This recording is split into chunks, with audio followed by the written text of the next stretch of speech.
আগের ভিডিওটাতে আমার তো কটেজটা দেখালাম আর পাবনা লেক সম্বন্ধে আমি যা যা এক্সপিরিয়েন্স করেছি শেয়ার করলাম।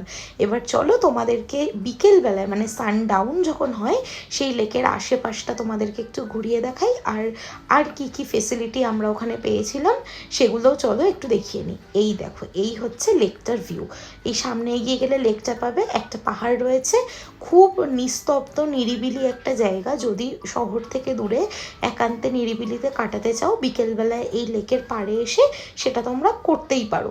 আরও একটা ইম্পর্টেন্ট ইনফরমেশান দিয়ে রাখি, তোমরা যদি কেউ যেতে চাও নিজেদের সাথে একান্তে সময় কাটাতে চাও, এই লেকের ধারেই না সব হোটেলগুলো রয়েছে।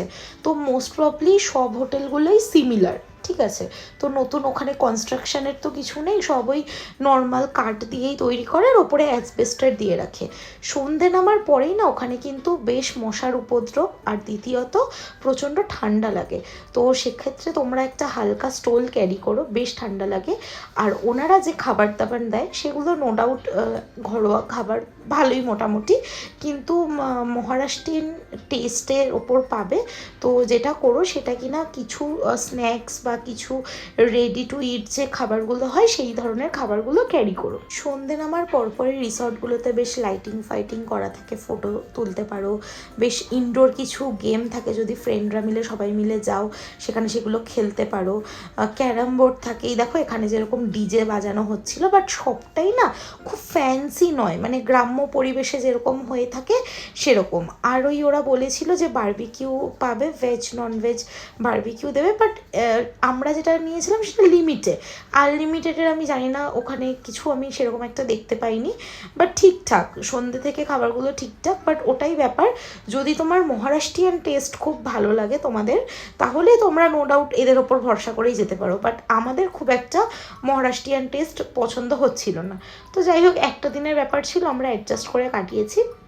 আর এই দেখো পুরো রিসর্টটা হচ্ছে এইরকম জায়গায় জায়গায় তোমার ওনারা বনফায়ার জ্বালিয়েছে, বেশ ভালো।